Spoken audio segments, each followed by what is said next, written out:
Sejam todos muito bem-vindos a mais um estudo bíblico produzido e apresentado pelo Ministério de Ensino Bíblico da Primeira Igreja Batista de Manaus. Que nesta manhã de domingo estejamos todos com olhos e ouvidos bem atentos para aquilo que Deus deseja nos ensinar. Somos gratos a Deus porque Ele nos dá mais uma vez o privilégio de juntos estudar a Sua Palavra. Lembramos ainda que este mesmo estudo é realizado de forma presencial aos domingos na nossa Escola Bíblica Dominical, a partir das 8h30 da manhã, em nosso templo, na Avenida Joaquim Nabuco, 2015. Para aqueles que não acompanharam os estudos anteriores, estamos estudando a vida de Samuel, que podemos encontrar no primeiro livro de Samuel, capítulos 1 a 25.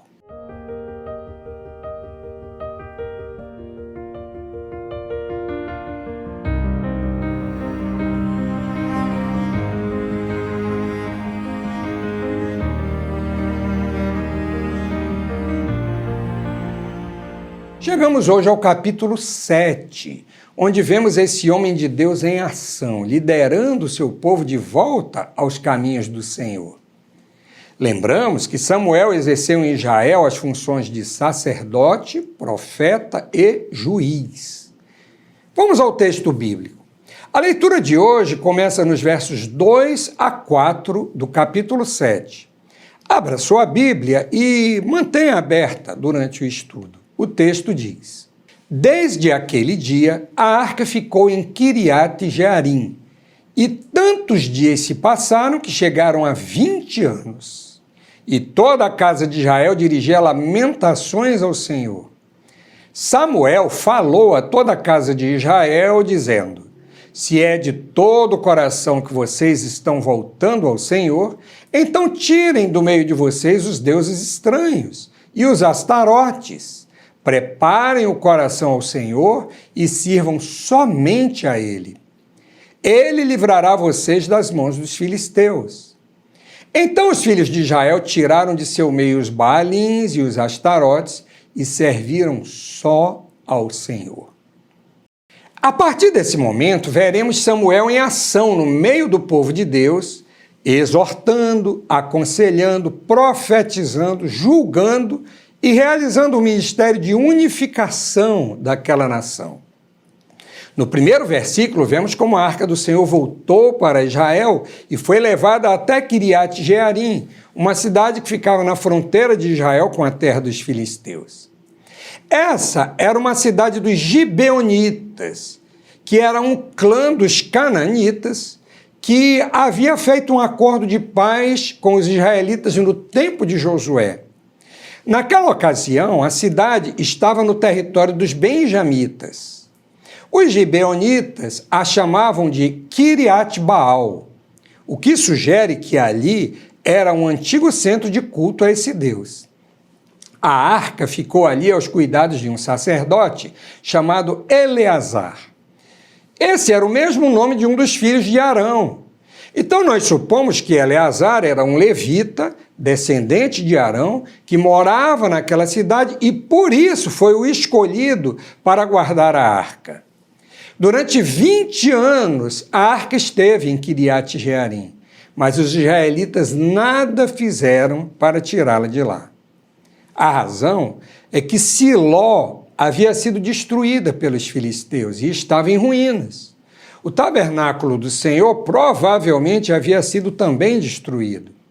Durante esse período, levantou-se uma nova geração em Israel, que clamava por mudanças, pois a terra estava envergonhada por causa das seguidas derrotas militares. Samuel exercia o seu papel como juiz e começou a exortar o povo de Deus conforme a palavra do Senhor. Seu primeiro discurso ao povo está registrado no verso 7. Se é de todo o coração que vocês estão voltando ao Senhor, então tirem do meio de vocês os deuses estranhos e os astarotes.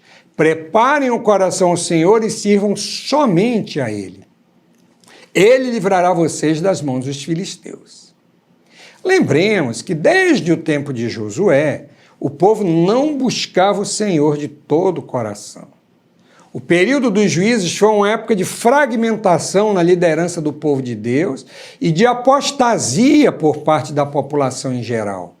As influências dos povos canaanitas ao redor os levaram a adotar os cultos a deuses feitos de pedra e de madeira e a negligenciar o altar do Senhor. O discurso de Samuel começa com um "se", que é muito significativo.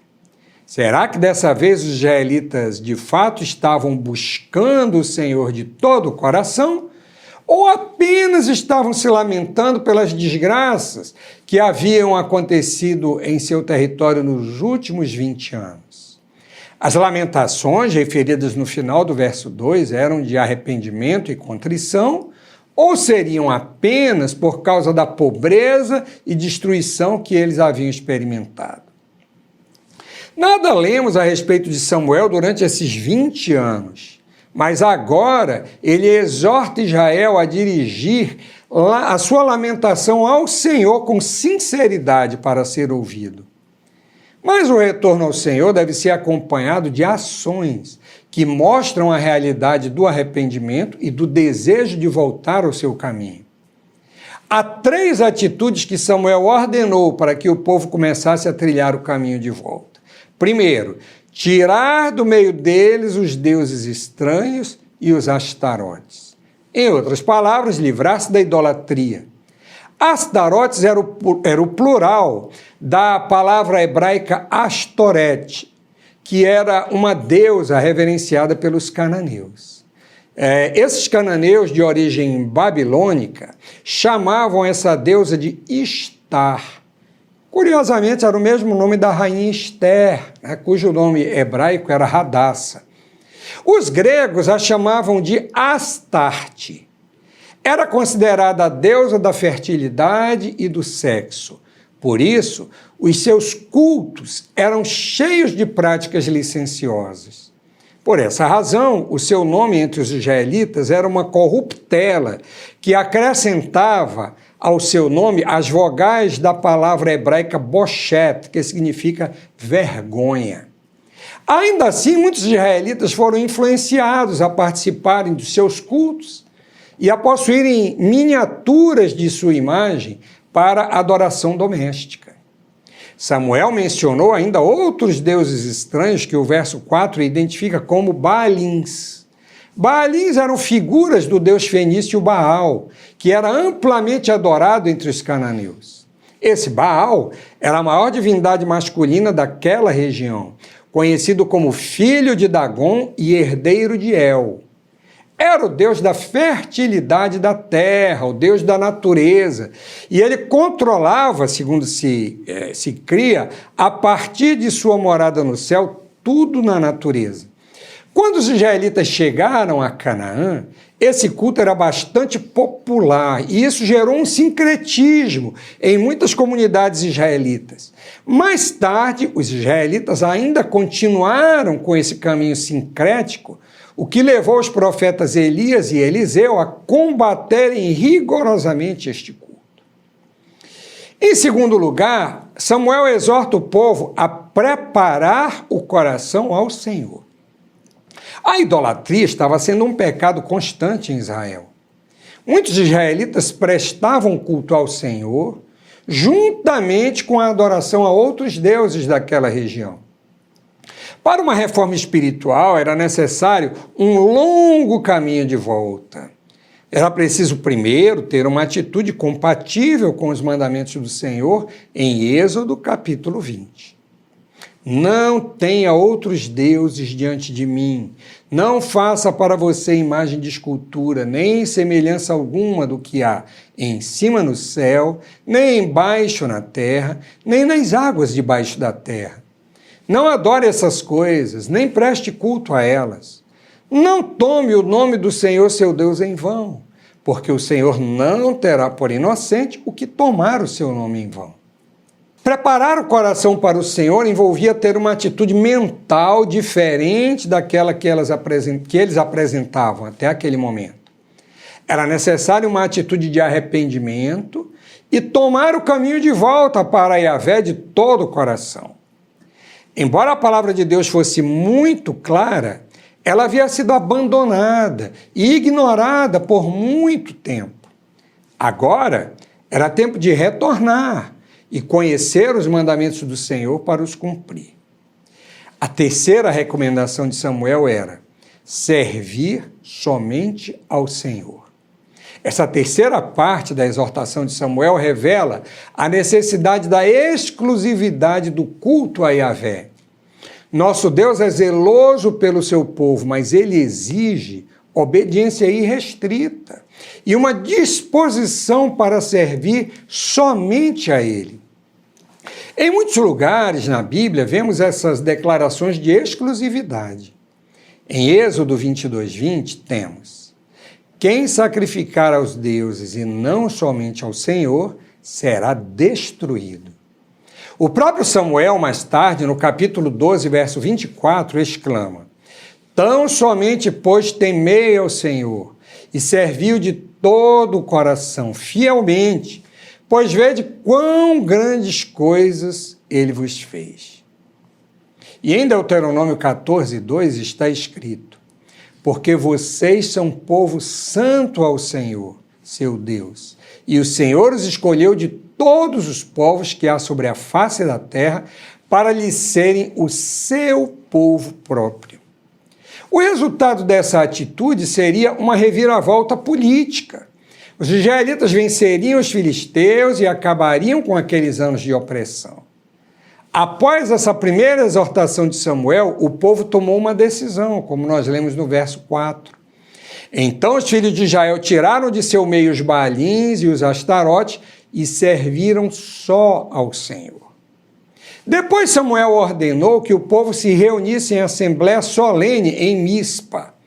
Samuel desejava levar o povo a um momento de confissão e adoração, a fim de que Deus os livrasse das mãos dos inimigos filisteus. Mas ele sabia que se houvesse traços de maldade e perversão em seu coração, o Senhor não os ouviria. O salmista registra as seguintes palavras no Salmo 66, versos 17 a 19. A ele clamei com a boca, com a língua o exaltei. Se no coração eu tivesse contemplado iniquidade, o Senhor não teria me ouvido. Entretanto, Deus me ouviu e atendeu a voz da minha oração. Mispa ficava a cerca de 11 quilômetros ao norte de Jerusalém. Era um tradicional local de realização de assembleias em Israel. Ali o povo havia se reunido antes para fazer a guerra contra os benjamitas, fato narrado em Juízes 20. E mais tarde também ali foi o local escolhido para a consagração do rei Saul. Ali Samuel disse que iria orar pelo povo. Não devemos esquecer que Samuel era filho de oração e homem de oração. Seu nascimento veio por meio de oração e sua vida toda foi pautada pela comunhão com Deus em oração. Continuemos a leitura a partir do verso 6. Congregaram-se em Mispa, tiraram água e a derramaram diante do Senhor. Jejuaram aquele dia e ali disseram: pecamos contra o Senhor. E Samuel julgou os filhos de Israel em Mispa. Qual o significado dessas ações? Primeiro, eles tiraram água e a derramaram diante do Senhor. Esse parece ter sido um ato penitencial, um ato de abnegação que, juntamente com o jejum, foi apresentado diante do Senhor ao mesmo tempo que a confissão de pecados. Mais tarde, quando o templo foi construído, foi instituída uma cerimônia que ocorria sempre no último dia da festa dos tabernáculos. Uma certa quantidade de água era trazida a partir do tanque de Siloé e derramada na área do templo para relembrar os israelitas a água que o povo havia recebido diretamente da rocha durante o Êxodo. E então uma alegre celebração de gratidão se seguia. Mas nesse momento solene, a intenção era outra.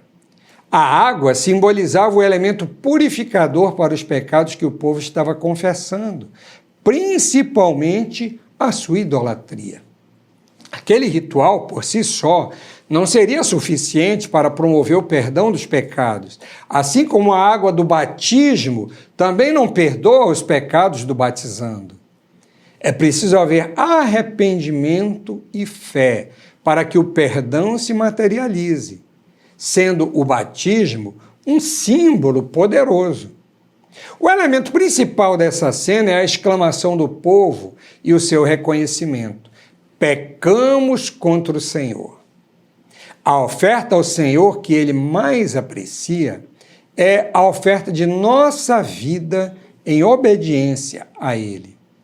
O rei Davi, em sua oração de confissão registrada no Salmo 51, disse assim: pois não te agradas de sacrifícios, do contrário, eu os ofereceria. E não tens prazer em holocaustos. Sacrifício agradável a Deus é o espírito quebrantado. Coração quebrantado e contrito, não o desprezarás, ó Deus. Diante dessa confissão e da atitude de contrição do povo, Samuel começou a julgá-los ali. Devemos lembrar aqui que a função do juiz em Israel era dupla. Transitava entre os aspectos civil e militar. Como juiz civil, Samuel resolvia as dificuldades de relacionamento entre o povo, enquanto elucidava suas dúvidas quanto aos mandamentos do Senhor. Militarmente, ele começou a preparar o coração do povo para a batalha que se seguiria contra os filisteus, liderando-os para a vitória. Para os filisteus, a reunião em Mispa soou como uma declaração de guerra. Eles então aparelharam suas tropas e marcharam para atacar os israelitas mais uma vez. O povo de Israel, com muito medo por causa da derrota nas batalhas anteriores, pediu a Samuel para clamar ao Senhor por livramento. O verso 9 diz que Samuel sacrificou um cordeiro em holocausto ao Senhor e clamou em favor de Israel. Devemos lembrar que a oferta de holocausto normalmente servia para fazer expiação pelo pecado. No capítulo 1 do livro de Levítico, temos essa prescrição para o holocausto. Se a oferta for holocausto do rebanho de gado, o homem trará um macho sem defeito. Ele o trará à porta da tenda do encontro, para que o homem seja aceito diante do Senhor. Porá a mão sobre a cabeça do holocausto, para que ele seja aceito a favor dele, para a sua expiação. Como resultado, lemos que o Senhor lhe respondeu.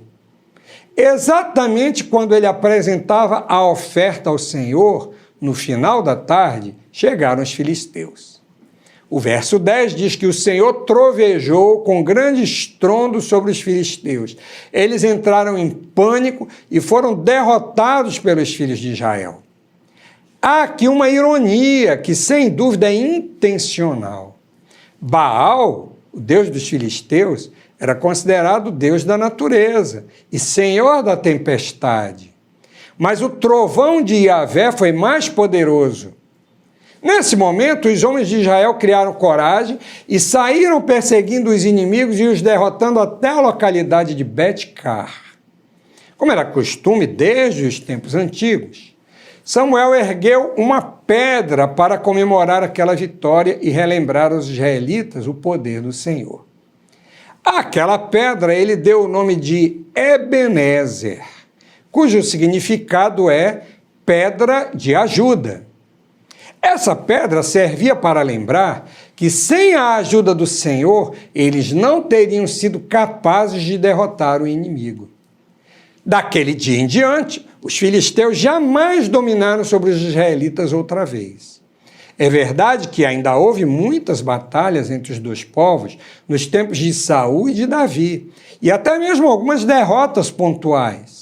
Mas a partir daquela ocasião, os israelitas começaram a se livrar desses inimigos com o auxílio do Senhor. Até mesmo as cidades que haviam sido ocupadas pelos filisteus e os territórios adjacentes foram devolvidos a Israel. O restante do capítulo 7 nos fala a respeito da missão de Samuel. E Samuel julgou Israel durante todos os dias de sua vida. De ano em ano fazia uma volta, passando por Betel, Gilgal e Mispa.